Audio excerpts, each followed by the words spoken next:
చెప్పండమ్మా. 10ంటికి వచ్చాం. ఆయన ఎన్నింటికి సిలువ వేశారు?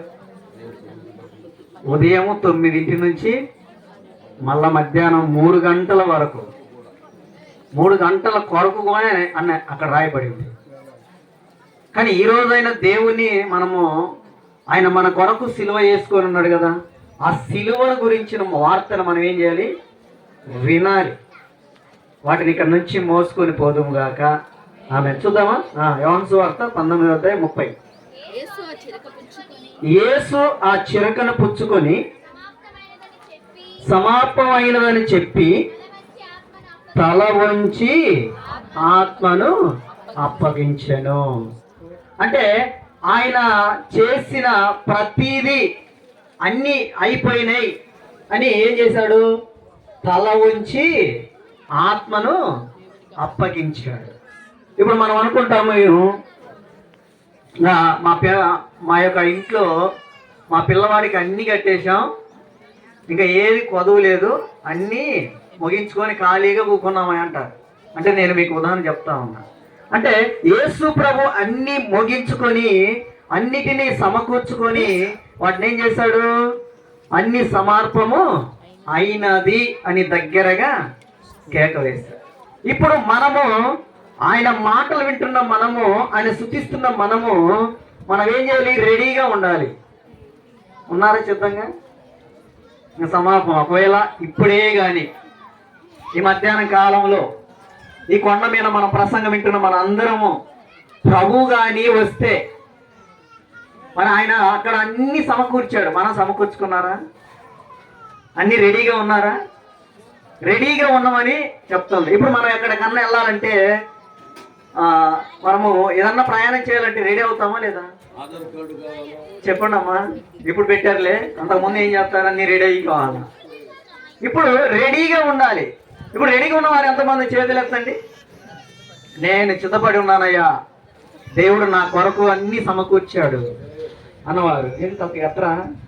అంటే లేని వారి కొరకు ప్రార్థన చేద్దామని అంటే మా బాధ ఏం లేదు. ఎందుకంటే అన్ని సమకూర్చాడు కాబట్టి. ఆయన సమకూర్చిన దేవుడు మన పక్షాన ఉన్నాడు కదా, మనం ఏం చేయాలి? సమకూర్చుకొని రెడీగా ఉండాలి. ఇప్పుడు స్త్రీలు ఎక్కువగా ఉన్నారు. ఇప్పుడు మీరు మీ అమ్మగారి ఇంటికి వెళ్ళాలంటే అన్ని రెడీ చేసుకొని వస్తారు. ఎంతసేపు? జస్ట్ 10-15 నిమిషాలు, అది ఒక అరగంట అనుకుందాం. అదే అత్తారింటికి వెళ్ళాలంటే అమ్మా ఇది కాదు. ఇది ఎప్పుడైతే నువ్వు అలాగా ఉన్నావో, అన్ని సమకూర్చుకొని రెడీగా ఉన్నావో, యేసయ్యను ఎదుర్కోవడానికి రెడీగా ఉండాలి. అన్ని సమకూర్చుకున్నారు. 10 మందికి కన్నికలు కనపడతారు. 5గురేమో వెళ్ళొచ్చులే, ఒక నిద్రపోయి ఇప్పుడే వస్తాడా అని చెప్పి లేటుగా వచ్చారు. వీళ్ళు చిత్తపడిన వారు అన్ని సమకూర్చుకున్నారు. ఇప్పుడు 10 మంది ఎత్తపడ్డారా? 5గురు ఎత్తపడ్డారా?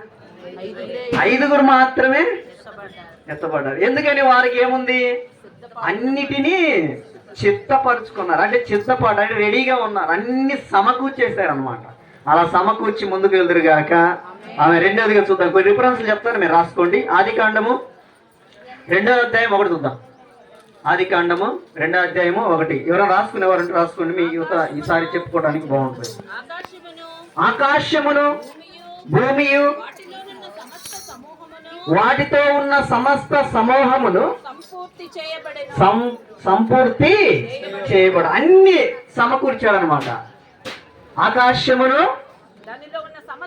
దానిలో ఉన్న సమస్త సమూహమును భూమియు సంపూర్తి చేయబడిను. అంటే అక్కడ అన్ని సమకూర్చాడు. ఏది కావాలా మనుషులకు భూమి మీద, ఏది అవసరమో అన్ని సమకూర్చాడు. ఈరోజు మనం కానీ ఏం చేయాలంటే సమకూర్చుకునే వారిగా ఉండాలి. కొంతమంది నిర్లక్ష్యం చేస్తూ ఉంటారు. ఇప్పుడేనా నేను సమకూర్చుకునేది? ఇప్పుడేనా యేసయ్య దగ్గరికి వచ్చేది? ఇప్పుడేనా?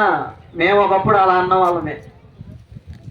తిరిగి గిరగిరగిర కొడితే మళ్ళీ వచ్చి ఎక్కడున్నా యేసయ్య పాదాల దగ్గర ఇప్పుడు ఏంట్లే యవనొస్తుంది కదా, ఏదో పని చేసుకుంటూ ముందుకెళ్తున్నాను కదా, ఎందుకులే సమకూర్చుకునేది అనుకుంటే, నాయన నువ్వు నాకు కావాలి అన్ని రెడీ చేసుకొని ఇప్పుడు